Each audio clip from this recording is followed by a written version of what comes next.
액션. 제가 호랑이 키웁니다.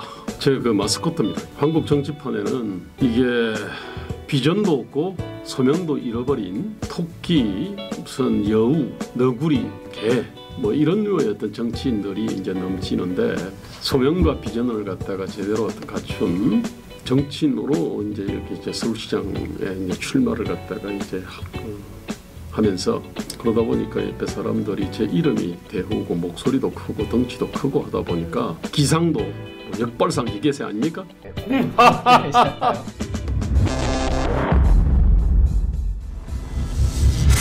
자, 오늘 말씀드리고 싶은 거는 그 KBS 문제입니다. 이전에 제가 이제 서울교통방송 문제를 갖다 한번 다뤘습니다. TBS. 그 TBS 문제를 제가 요약할 때 첫째, 불투명성의 문제, 그 다음에 방송의 편향성의 문제, 망 독점성의 문제, 이 세 가지를 갖다가 이제 말씀을 드렸습니다. 그런데 원래 이제 우리나라 모든 공기업들은 방만함의 문제가 하나가 더 있습니다. 이게 아니, 독점에서 방만함이 나오는 거는 그 당연한 거 아닙니까, 그죠? 이게 근데 지금 이제 KBS 문제는 불투명성의 어떤 문제는 상대적으로 덜합니다. 왜냐하면 이게 국회의 감시를 좀 받고 있거든요. 이게 이제 그러다 보니까 이제 방송의 편향성 문제하고 그다음에 아까 독점성 문제, 방만함 문제, 뭐 요것이 이제 주된 문제라고 얘기를 할 수가 있습니다. 이게. 근데 이제 이번에 김국민의힘 의원이 일종의 폭로를 했는데 그 폭로는 주로 이제 방만함의 문제를 얘기를 했습니다. KBS 직원 60%가 연봉 1억 원 이상을 받고 억대 연봉자 가운데 73.8%인 2,053명은 무보직이다라고 이제 이렇게 지적을 했습니다. 그러니까 이제 KBS가 이제 사실이 아니라고 해명을 했습니다. 그때 해명 내용이 뭐냐면은 KBS 직원 중 1억 이상 연봉자가 60%가 아니고 46.4% 대충 뭐 절반 정도 된다 이 얘기입니다. 그리고 그나마 이거 좀 절반 넘었는데 좀 줄었다 이런 얘기입니다. 무보직자는 2,053명이 아니고 대충 1,500여 명 수준이다라고 얘기를 갖다가 했습니다. 이게 자 그런데 KBS 전체 직원이 얼마나 될까요? 4,692명입니다. 대충 4,700명이라고 생각됩니다. 46.4%가 연봉 1억 이상이다 이렇게 되는 겁니다. 이게 2019년 기준이 직원 연봉이 기본급이 5천만 원쯤 되고 수당이 4,700만 원 정도 됩니다. 합쳐가지고 9,698만 5천 원, 대충 9,700만 원이 됩니다. 그러니까 4,692명짜리였던 이 조직에서 46.4%가 연봉 1억 이상이 되는 것이 이상한 게 아닙니다. 그죠? 또 통계는 맞아요. 그러니까 결국 연봉 1억 이상이 대충 뭐 한 2,000 몇백 명 되는데 그 중에서 1,500명 정도가 무보직이니까 놀고 먹는다라고 이제 보시면 됩니다. 3분의 2 정도가 놀고 먹습니다. 신의 직장 맞죠? 공공 양반이 맞죠? 그죠? KBS 하늘에 돈이 떨어지나?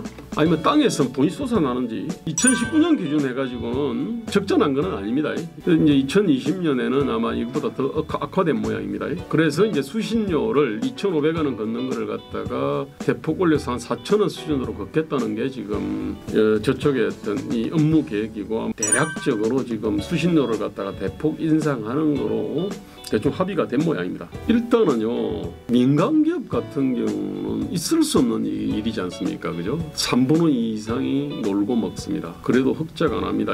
수신료 6,700원 걷어가지고 사실 바로 이 문제 때문에 제가 이제 전에 그 TBS는 단순히 뭐 김어준으로 대표되는 방송의 편향성만의 문제가 아니다. 그 독점성의 문제가 있다라고 제가 말씀을 드렸지 않습니까? 이게 무슨 얘기냐면은 KBS는 어떤 전파망이 있지 않습니까? 이거를 갖다 독점하고 있는 겁니다. 거기에 올릴 어떤 콘텐츠 있지 않습니까? 그죠? 그거를 갖다 독점 생산하는 겁니다. 비유하자면은 도로를 갖다가 얘들이 딱 소유를 하고 있습니다. 그럼 도로 위에 올릴 어떤 자동차들 그거를 갖다가 만약에 이 사람들이 독점적으로 생산한다 그러면 자동차 품질이 엄청 떨어질 수밖에 없지 않습니까? 이게 철로를 갖다가 얘들이 독점하고 있습니다. 그 철로 위에 올릴 어떤 그 열차들 있지 않습니까? 열차들은 예컨대 수십 개의 회사들이 제 나름대로 그 시간을 갖다가 딱 할당 받아가지고 다양한 어떤 이 서비스를 갖다가 개발할 수 있습니다. 예컨대 노래방을 집어넣든지 아니면 교양 콘텐츠를 집어넣든지 더 안락한 의자를 집어넣든지 더 맛있는 음식을 팔든지 뭐 등등 다양한 방식으로 경쟁할 수 있거든요. 지금 KBS의 문제가 바로 그럽니다. 이게 망을 딱 갖고 있는 겁니다. 얘들이. 예컨대 라디오로 치면은 97.3MHz. 근데 거기에 올라가는 콘텐츠를 갖다가 얘들이 다 생산을 하는 거 아닙니까? 아닙니까? 그나마도 지금은 자기들도 생산 안 합니다. 다 외주줍니다. 이게 자기들은 뭐냐면은 그냥 놀고 먹습니다. 관리만 합니다. 이게 그런 짓조차도 안 하는 사람들이 지금 현재 1,500명씩 되는 겁니다. 이게 연봉 1억 이상 받으면서. 그런데 지금 KBS는 하는 일은 줄었는데 사람이 안 줍니다. 월급도 안 줍니다. 하는 일 자체가 기존의 그 방송공사에 채용된 사람들이 감당을 못해. 그러면 이거를 갖다가 외주를 줍니다. 실질적으로 그러면은 외주를 갖다가 받아서 일하는 사람들이 진짜 기술자들이지 않습니까? 그죠? 근데 이 사람들에 대해 가지고는 월급은 엄청 짭니다. 이 사람들은 그냥 완전한 어떤 시장 경쟁에 내팽개쳐 놓고 놀고 먹는 자들이 딱 틀어지고 고액연봉 받아가는 겁니다. 이게 뭐냐면은 바로 착취거든요. 이게 옛날 조선시대에 이런 진짜 그 소작인들이 다 하고 양반들은 그냥 그 소작 그것을 산출된 거의 70~80%를 다 가져가는 행태하고 이게 다를 바가 없는 겁니다. 이게 그럼 왜 지금 이게 이렇게 됐냐? 그러니까 단기적으로는 보면은 정치권이 그 공공기관을 이렇게 그 규율하는 룰을 만들지를 안 한 겁니다. 사실은 왜 자기들이 정권 잡으면 이게 전리품이지 않습니까? 그죠? 그래가지고 자기 새끼들을 갖다가 다 집어넣을 수 있거든요. 그 다음에 지들이 원하는 진행자 집어넣고 지들이 원하는 아나운서 집어넣고 지들이 원하는 패널 집어넣으려고 그냥 이걸 방치해 놓은 겁니다. 이게 그런 식으로 그냥 오랫동안 계속되다 보니까 문제가 지금 이제 그냥 문재인 정부 들어와서 이게 누적된 문제들이 폭발적으로 지금 터져 나오는 거거든요.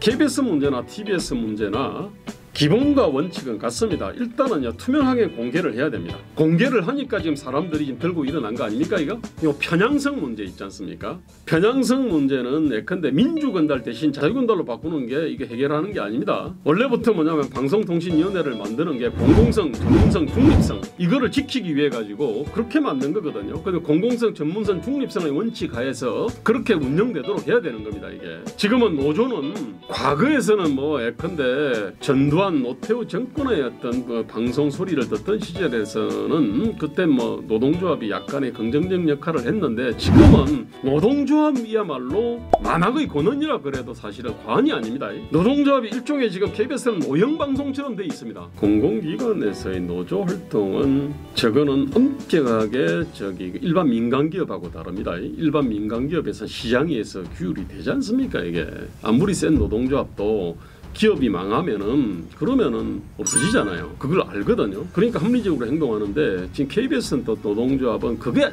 잘 안 됩니다. 사실은 독점성을 띈 그 공공기관의 노동조합에 대해서는 나름대로 엄격한 어떤 그 이 규제들이 필요합니다. 궁극적 해결책은 KBS가 갖고 있는 전파망 그 부분은 분명히 국가가 틀어줘야 되겠지만 나머지 콘텐츠를 갖다가 생산하는 수많은 어떤 부서들은 독립적인 어떤 프로덕션이 돼야 됩니다.